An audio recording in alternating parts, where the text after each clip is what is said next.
So it was a really, really successful event. It was made with the fantastic filmmaker Ben Alex Dupree, who we were working with as well on our Democracy's Indigenous stuff, which I'll go over right now. So we are obviously for the Native vote. We are working with our cohort national partners to engage urban Indian voters while dealing with the COVID-19 pandemic. We've been registering voters through our own custom portal and helping people sign up for mail-in and early voting. And the reason that we are doing this work, and we did this in 2018 for the midterms, and we had really record-breaking results. I think in some places we had double the midterm turnout. So we had people we had elders that had cast ballots for the first time. We had people that had just became eligible to vote working at the polls, getting elders out, managing get out the vote efforts and stuff like that. So we're really, really excited because of the work we're able to do. We know we're going to do even more in 2020, even with the difficult circumstances.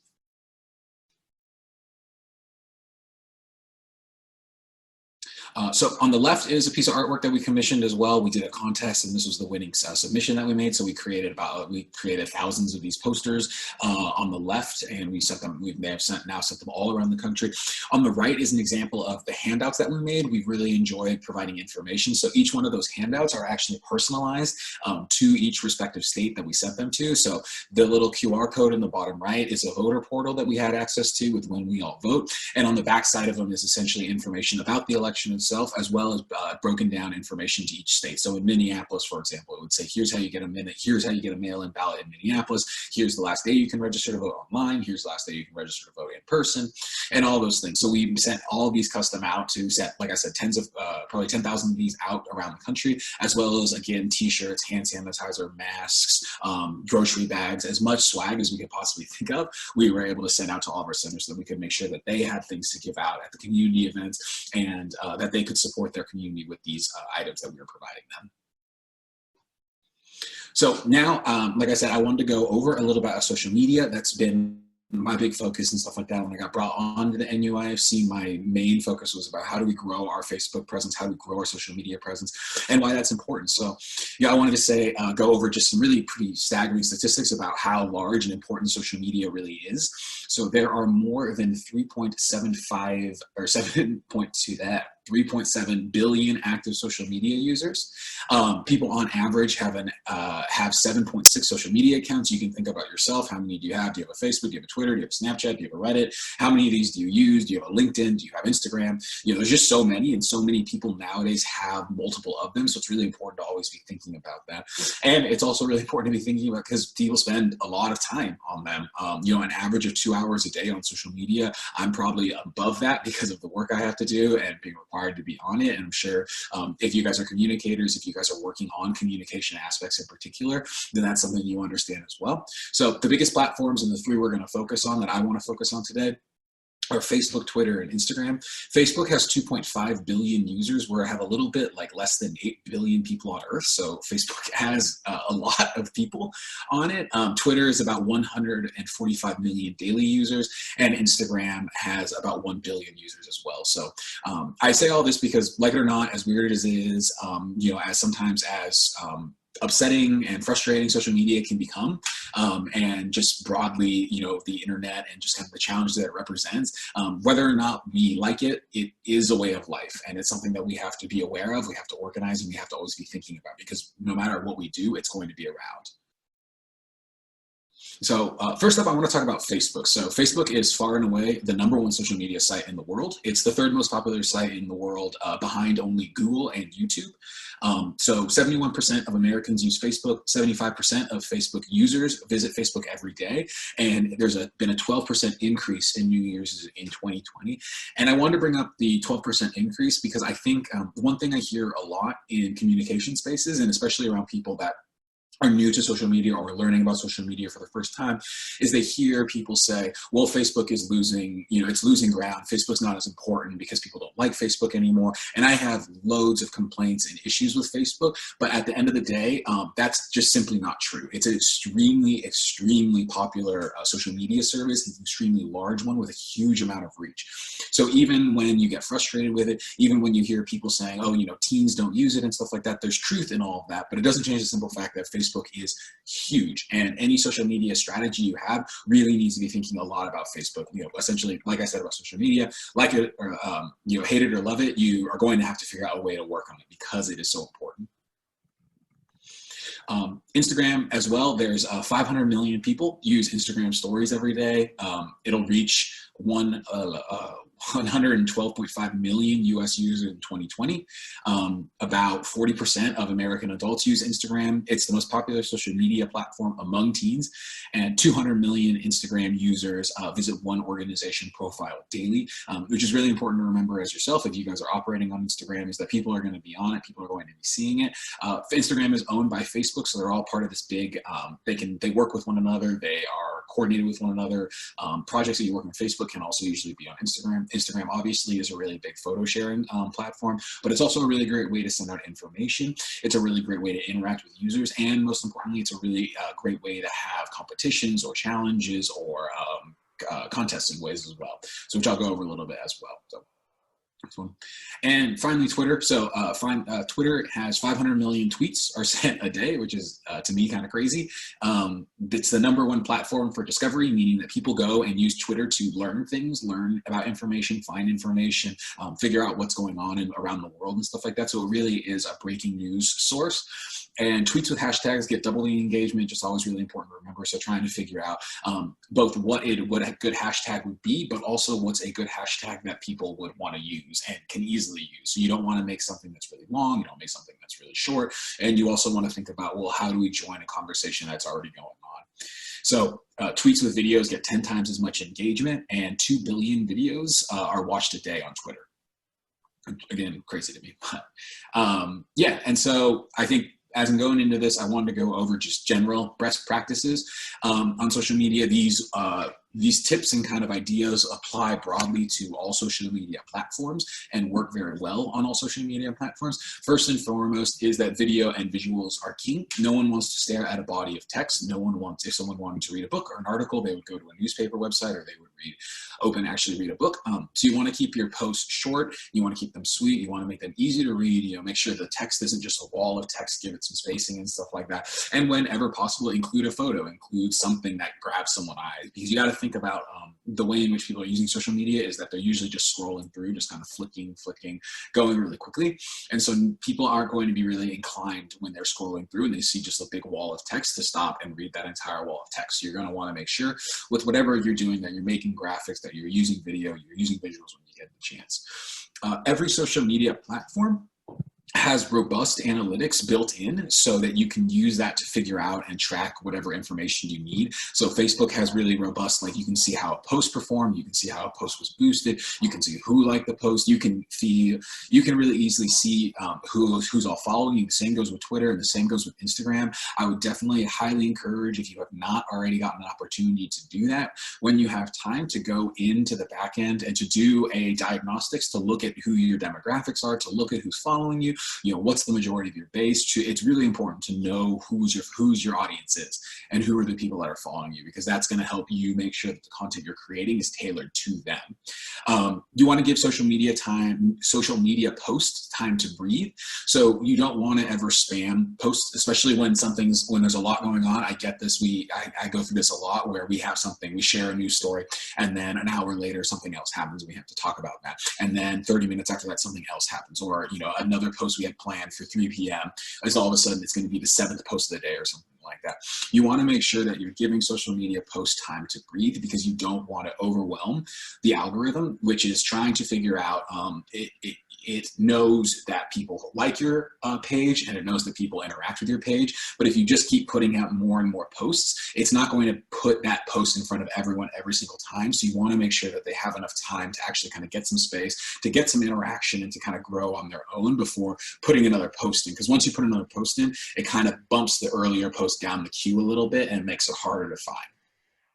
So automation is really useful. I know the next presenter is going to talk about some platforms that use that, but the Facebook as well, Facebook, Twitter, and I don't believe Instagram does, but they have built-in programs to schedule things. So I think it's always really, really good to be scheduling stuff for the morning and stuff like that.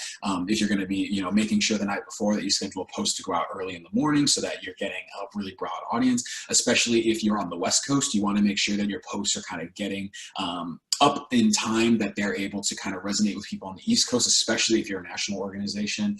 And then you want to also be part of the conversation.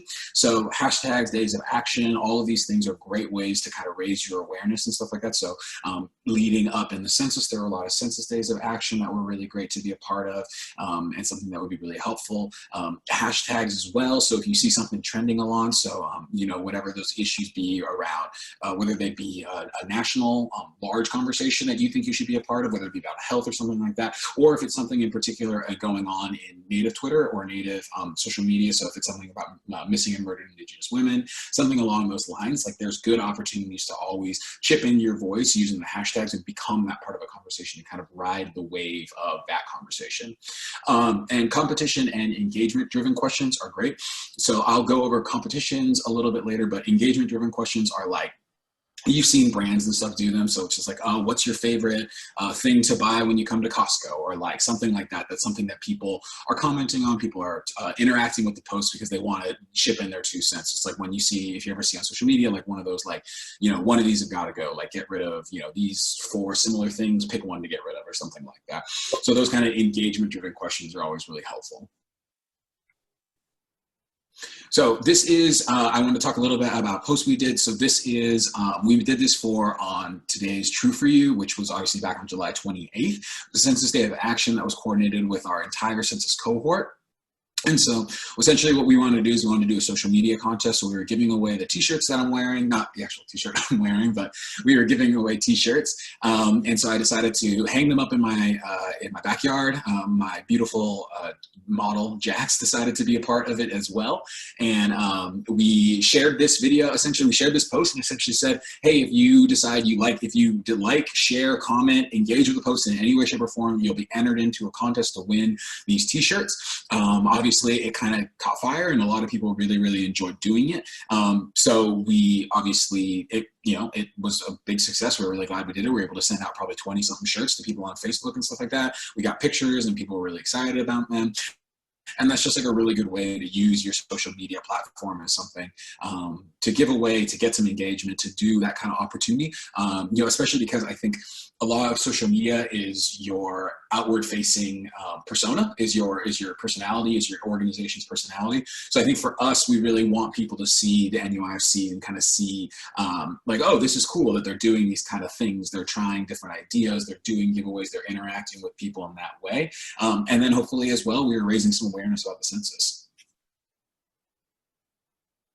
So I'm going to close out really quick with one last thing about Facebook boosts, which we've had loads of success with here at the NUIFC. So these take a little while to get authorized. It's sometimes a bit of an arduous process because Facebook is so weird about boosting things, especially when things are related to social issues like the election.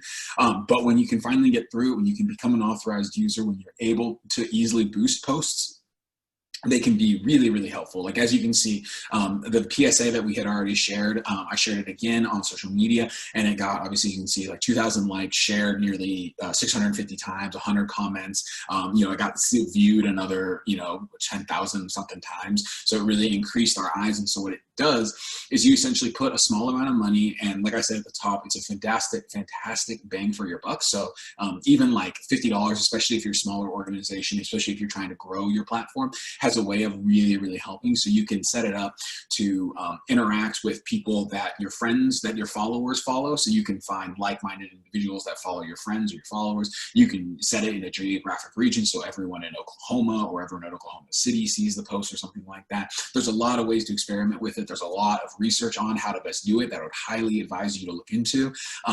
And it has potential to really just grow your Facebook presence like crazy. Like, it really does. Even just something small, like a $50, $100 committed to a social media budget can really, really go. And it adds fuel to your best posts. So it helps kind of light that fire a little bit. So if you have a post that you think is really good that you don't think is getting the proper amount of attention, throwing a little bit of money behind it will also kind of like push that boulder and kind of get it rolling a little bit. And Instagram as well, just like Facebook, has the same algorithm. Obviously, they're owned by the same company, so they both kind of work in the same way and boost in the same way. And yeah, I think that's about. Yes, I didn't want to step too much. I hope that was a little bit informative. I wanted to kind of go over, like I said, try to be supportive in what I could and kind of give a broad overview so that when I hand it over to the other presenters that they still have some stuff to talk about. So I hope that was useful in some way. And again, thank you everyone, and the NUIC really appreciates being a part of this. Thanks so much, Rio. I appreciate your support. Our next presenter from Native Health is Susan Levi. We will have, I just want to remind you, Q&A is a feature for our chat box. So as you have questions or comments you'd like to add, feel free to use our chat box. We'll moderate the chat box at the end of the presentation and try and address all the questions and comments as we receive them. So thanks for your help. Again, I'm going to pass the baton to Susan Levi from Native Health. Good morning, everybody, and thank you to NCUIH for inviting us. And Rio, great presentation. So thank you again, NCUIH. And I just, we're going to talk about the census and the Get Out the Vote for the social media presentation. Next slide. And next slide. Okay. So again, I'm from Native Health, and we are an urban Indian organization, an urban Indian health program in Phoenix, Arizona, as well as a federally qualified health center. And welcome to Native Health as a patient-centered medical and dental home. We have 3 clinical locations in the Metro Phoenix area, and we provide medical, dental, behavioral health, WIC, and wellness programs. Next slide. So we use a multi-pronged approach to the census and the Get Out the Vote. This year we've tried something different. We're doing flyers and stickers, and then with COVID, we've kind of pivoted to different methods of getting the word out. So you're going to see some examples of the different things that we've created, but we currently do a robust food distribution program, and so we've been distributing a lot of the information in our food bags every day. We're currently providing about 10,000 meals a month, and so we're able to actually get some printed materials in the hands of people. We also had a few online events, or actually a lot of online events, and what we've been doing is including all of the written materials and the swag in those boxes and bags that we've distributed to people. We also are very active on social media, which we'll show you in a minute. And again, doing Facebook and Instagram videos. We have a newsletter that goes out to 38,000 people a month. And we've also included Get Out the Vote, as well as the census in those through the newsletter, which is printed, and also the e-newsletter. We have a radio show called Native Talk Arizona, which was just picked up on Spotify and iTunes podcasts. And we did before we had to shut down, and we're going to be going back to it. But we did have some census interviews on there as well. And we're currently doing COVID testing and flu shot events with hundreds of people attending, and we've been distributing the swag as well as the stickers and the flyers and everything else in goodie bags at each of those events. So we're kind of doing a multi-pronged approach. So this is when we started with the census. This was way back in probably May or June we did this. We printed 10,000 of these stickers and distributed all of them. I think we have 5 left. Next slide. So this is the Native Vote stickers. We printed 1,000 of those a couple weeks ago, and those have also all been distributed. So our current engagement on Native Health's Facebook page is we have a little over 11,400 followers. And then we have a little over 3,000 followers on our Instagram. All of our followers have increased organically. We haven't purchased anything. One thing that we have found that has been very effective is posting other items from the community that interest people. So it could be scholarships and food distribution and utilities. It seems when we do that, we get a lot more followers and people watch, like, share, and like what we're doing. And we definitely increased the followers by doing that. So I was looking back at how many postings we've done on the census and the Get Out the Vote. So I started looking from September 1 on our Facebook. We've done 28 posts for Get Out the Vote and 11 census posts, and then, 11 census posts, and then 15 Instagram posts, census and Get Out the Vote after September 1. And this was just an example of one of our Facebook posts from the census from back in September. So one thing that we do is we often have our staff photos. We ask staff to do this and try to do different things. And most staff are willing to do this. And then we try different ways to get them engaged and to get their photos taken, and then also to engage the people that they know. And this was these were flyers that we created as well as posters. And we started this one back in, I believe, May or June. And so we have 2 staff that were willing to do this. And we also shared this with the census in Washington. And I think we did pretty well with these, as you can see. And again, one thing that a lot of people were questioning was how to fill out the census. And then in terms of person number 1 and their tribal affiliation, because we wanted to make sure that they were counted correctly, we actually did videos that the US Census picked up on how to do the videos on how to fill out the census correctly in terms of their race, and also the print materials that we did as well. And then there's 2 videos that I think Noelle is going to show.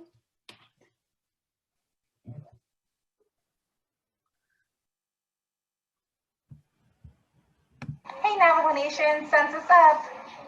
Hey Arizona, Census Up. Hey Hopi, remember to Census Up. Hi, Census Up, AZ. Hello Nation, Census Up. Hi everybody, Census Up, Arizona. Census Up. Hey now. Hi everyone, it's Chris from Native Health, and I'm here to go through some very important questions on your census form. So we'll take a look at question 5. What is person 1's name? You want to make sure that you pick a tribal member to be person 1. Question 9. What is this person's race? You'll want to check only the box that says American Indian or Alaska Native. And at the bottom, you'll want to print your whole name of your tribe or the tribe you're enrolled with. Mine is the Hopi tribe, so you'd want to fill out the whole name in that box. And these are some very important questions that you have to make sure you answer on the Census 2020. And remember, we count.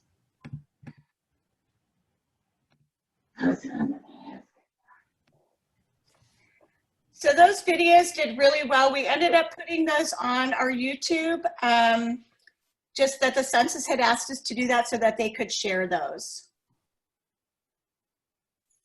And then we've moved to voter registration a couple months ago. And in Arizona, the voter registration just ended last night, but we had really been doing a push that people do that. And then our early ballots had dropped in Arizona last week. So we're really trying to make sure, 1, people had registered, and 2, if they've got their ballot, what to do with it and how to get it back quickly and safely. So there's one of the Facebook posts that you can see. And that was from, I think, last week. And then again, we're moving towards get your ballot, either mail it in or drop it off. And that will be the push from here on out.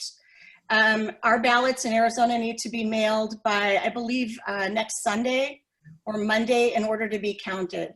So we're working on that. And this post was a couple days ago, and we had a very good response with this one. So one thing that we did is, again, asking our staff to hold up the signs and to say what they're voting for and why it's important to them. And this is just a snapshot of a few of the Instagram posts that we've done recently. So you can see the voting And you can check our Instagram page and our Facebook page as well. And then there's a picture of our newsletter, and there's our awesome CEO, and Walter Murillo. And so you can also see in each of the newsletters, what we've been doing is running the census and or the voting depending on the month. And again, each month there's been an article or a blurb on how to fill out the census, make sure you were counted. And then now in terms of voting, make sure that they had registered to vote in October. And then in the November issue, which should go out on the first day of November, it would be making sure at that point that you actually go in and vote, since it'll be too late in Arizona to mail the ballot. As I mentioned, we have our radio show, Native Talk Arizona, and it is on radiophoenix.org, and it can also be heard there, as well as on Spotify and then the iTunes podcast, and it can be searched as well. We did have the 2 people that you can see on our radio show way back in March or April in terms of the census. And then one thing that we use is we've used a program called Hootsuite.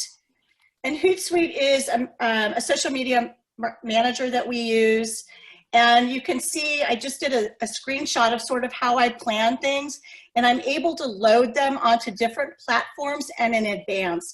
And I would say if you have the ability to do that, it is probably the most helpful thing for us. We're able to plan out our campaigns on different platforms.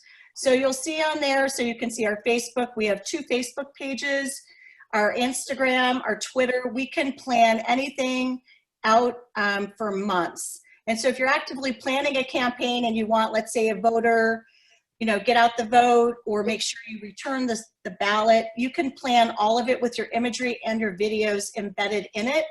And you can set the day and the time. And then you'll also get all of your data reporting from Hootsuite as well. So for us, it's been a real lifesaver in terms of planning out multiple campaigns, because we're also trying to run flu shots and multiple events and topics as well. A couple things that I do want to point out. Couple things that, one, our newsletter is done through Constant Contact, and they have great analytics as well. So if you're looking at doing like an e-newsletter, I think it's a great platform, easy to use. Also, we use a lot of polling on our Facebook page, which helps when we're running online classes. We do a lot of online cultural classes, and we do polling after the class and through other events. That also has great analytics. And the one thing I also wanted to mention was copyrighted music. So recently we've had an issue where they've shut down some of our stuff when staff and people doing videos for us inadvertently have copyrighted music in the background. We did a children's pageant 2 weeks ago and it got tagged and we had to scrub everything from it. So keep that in mind, even if it's really small or very lightly heard in the background, Facebook and Instagram can shut you down for that. So we're very careful. We try to Shazam everything we hear and make sure that nothing is copyrighted. And I just wanted to say thank you. I don't know if there's any questions for me in the chat box or if anybody has any. Our contact information is there and we're available to answer any questions that you might have. But I just wanted to say thank you for inviting us and including us.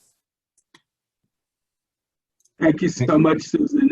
That's really a very insightful presentation. And clearly, Native Health is doing a lot with social media. We're impressed with all of the work you've put into this.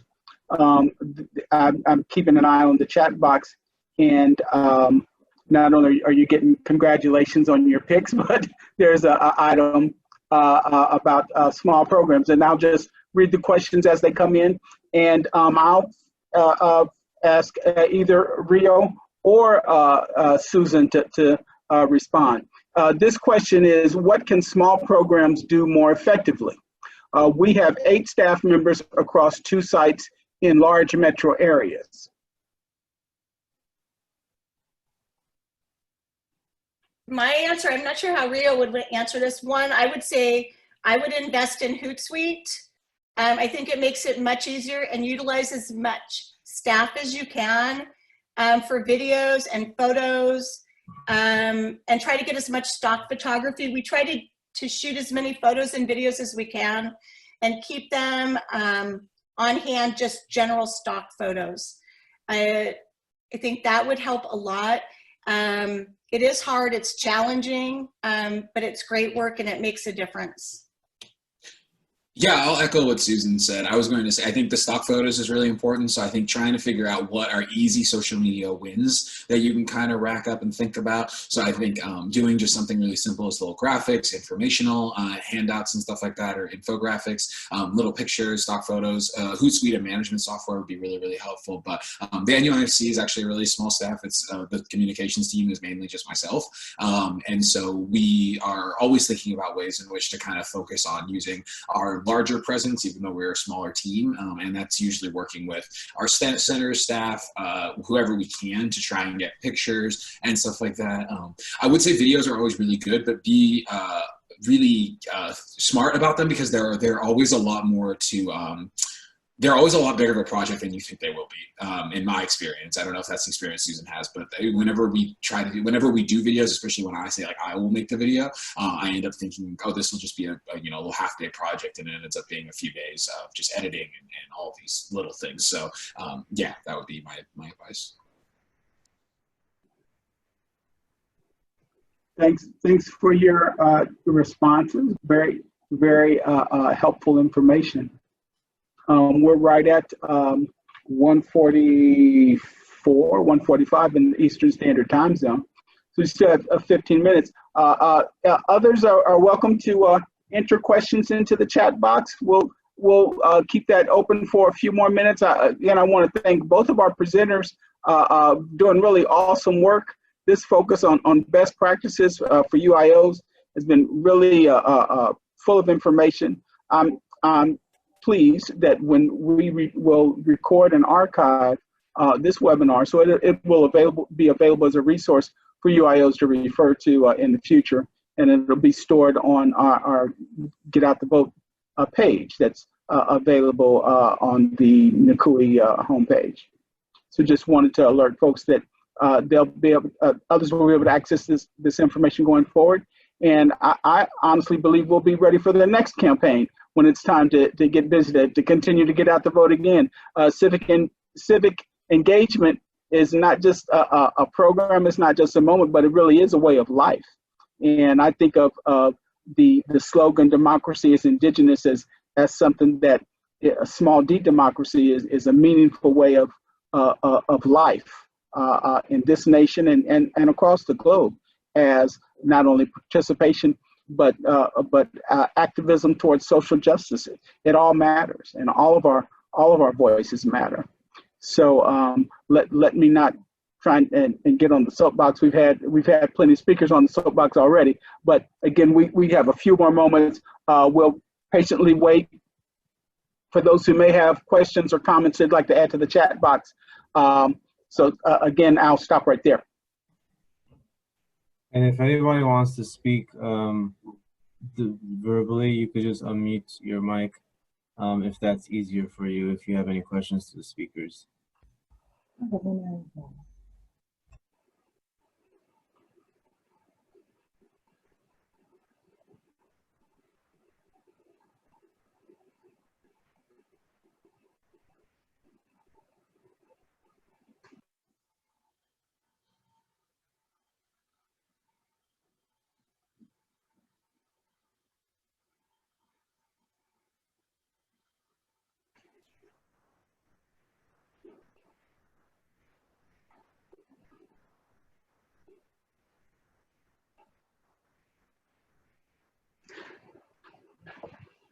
Well, again, I am glad to yield back a few moments of your afternoon to you. You might have time to run to the restroom or make that sandwich you've been thinking about for lunchtime, depending on what time zone you're in. Could be breakfast. Again, so pleased we've been able to share this information with you, this vital information, and I look forward to the next time we'll get together. This is part of a webinar series. Our fourth and fifth webinars will be coming up later in the month, and of course we'll have flyers and promotional information about those. Sabu, do you have anything to add in closing? No, we're really appreciative of all of you joining and taking this time to do some peer sharing and to see how you could best support all the get out the vote efforts that are still underway and it's still important. So our next event is on the 27th, and then there's one on the 28th. I think there's a policy focused one, and we'll be sending out a reminder to everyone who joined today with a recording and slides from today's session. So you have all of that information and to be registered for the next 2 webinar series coming up. Excellent. Well, thanks so much. Again, I really am glad you're able to participate with us today. I want to send a special shout out and thank you to Rio and Susan for this really vital and helpful information they've been provided and some of the really gorgeous snapshots. Rio, take your dog for a walk. I enjoy. He was sitting in the same spot last time I saw that picture. At any rate, everyone take care. Again, I'm so glad you could be part of our audience, and we look forward to seeing you the next time. Goodbye now. Have a good day. Thanks, Mark. Bye. Bye, everyone.